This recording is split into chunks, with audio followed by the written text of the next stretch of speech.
Hello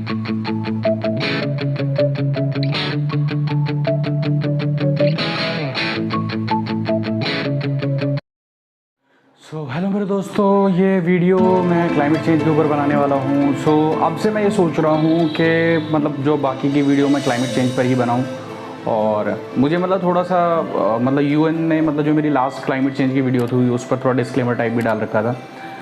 ज़्यादा time waste ना करते हुए हम आगे बढ़ते हैं। एक्चुअली आज का जो मैं वीडियो है ये बनाने वाला हूँ ग्लेशियर मेल्टिंग के ऊपर। अगर आप रिसेंट ईयर्स में देखें तो ग्लेशियर मेल्टिंग के ऊपर बहुत ज़्यादा डिबेट चली है, बट ज़्यादा सॉल्यूशन की तरफ तो नहीं बढ़ा गया।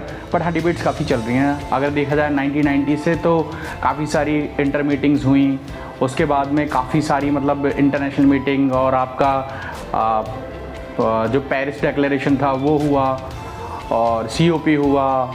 अभी स्टॉकहोम के अंदर भी मतलब मीटिंग चली थी, वो क्लाइमेट को लेके, क्लाइमेट के खिलाफ मतलब एक रेजिलिएंट इंफ्रास्ट्रक्चर बनाने को लेकर। बट अगर देखा जाए तो इस चीज़ों से क्लाइमेट को काउंटर किया जा सकता है। तो अभी अगर हम देखें तो अभी सारा का सारा बहुत ज़्यादा स्लो पेस से आगे बढ़ रहा है। तो अगर आपको सही में काउंटर करना है तो थोड़ा सा स्पीड में आना पड़ेगा।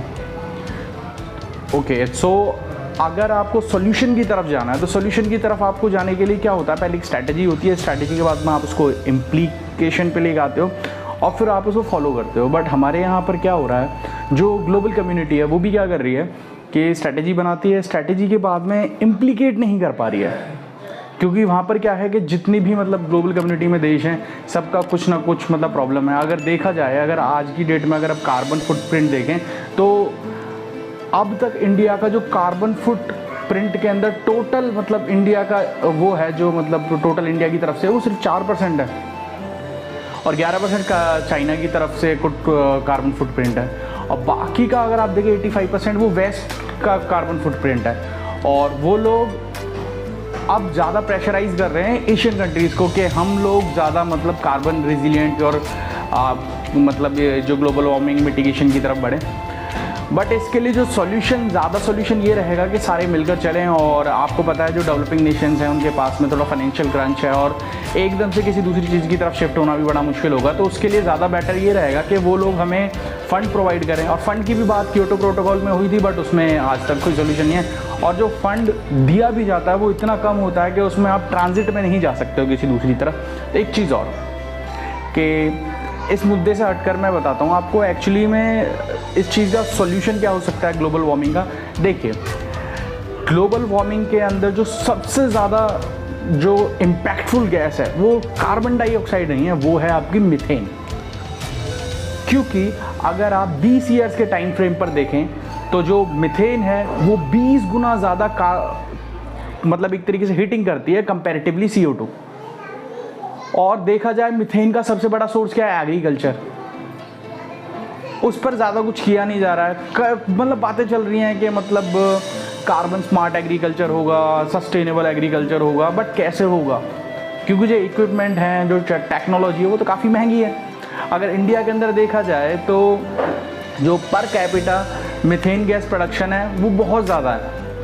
तो उसके लिए अभी स्ट्रैटेजी, अगर आप रीसेंट केसेस देखें, दिल्ली के अंदर जो मतलब दिवाली के आसपास सर्दियों में जो पॉल्यूशन हो जाता है उसके लिए वो जवाबदेही ठहराते हैं हरियाणा और पंजाब सरकार की। क्योंकि यहाँ पर वो क्या करते हैं, जो राइस स्टबल्स होते हैं उनको जला देते हैं।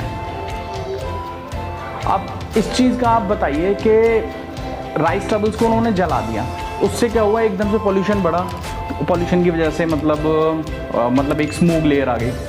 लेकिन अभी जो गवर्नमेंट कर रही है, गवर्नमेंट क्या कर रही है, इन्होंने एक ऐसा केमिकल प्रोवाइड करना स्टार्ट किया है, अभी इनिशियल फेज में है, जिससे क्या होगा कि वो जो स्टबल्स होंगे उन पर डाल देंगे और वो क्या होगा, स्टबल्स होंगे वो ख़त्म हो जाएंगे। एक तरीके से उन पर कुछ बैक्टीरियाज का छिड़काव कर देंगे, वो उसको स्टबल्स को कन्वर्ट कर देंगे मीथेन गैस के अंदर। मतलब इनिशियली मीथेन नहीं होगा, मीथेन के साथ में और भी चीज़ें होंगी, बट उसका जो आउटपुट होगा, जो प्रोडक्ट होगा वो मीथेन भी होगा। अब बताइए, इससे तो मीथेन बढ़ा।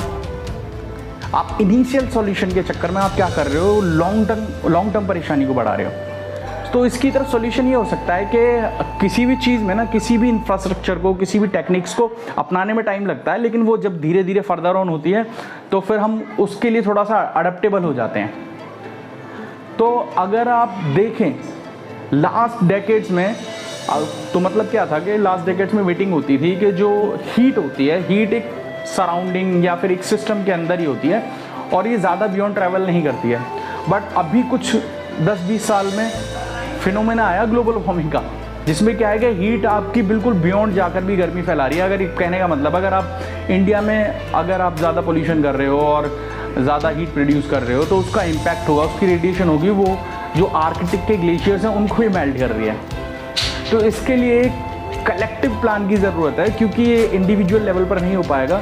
ग्लोबल कम्युनिटी को कलेक्टिवली आकर कुछ करना पड़ेगा और स्ट्रॉन्ग कदम उठाने पड़ेंगे, क्योंकि सिर्फ और सिर्फ मीटिंग से और 10 ईयर्स 20 ईयर 50 ईयर्स प्लान बनाने से कुछ नहीं होगा। आपको अब भी कुछ सॉल्यूशन निकालना होगा अगर इस चीज़ से लड़ना है, वरना फिर हाथ मलने के अलावा कुछ नहीं रह जाएगा। अगर आपको वीडियो पसंद आई हो तो वीडियो को लाइक करना, सब्सक्राइब करना और अपने व्यूज़ ज़रूर शेयर करना, जैसे कि मैं करता हूँ आपसे। तब तक के लिए थैंक यू, बाय बाय।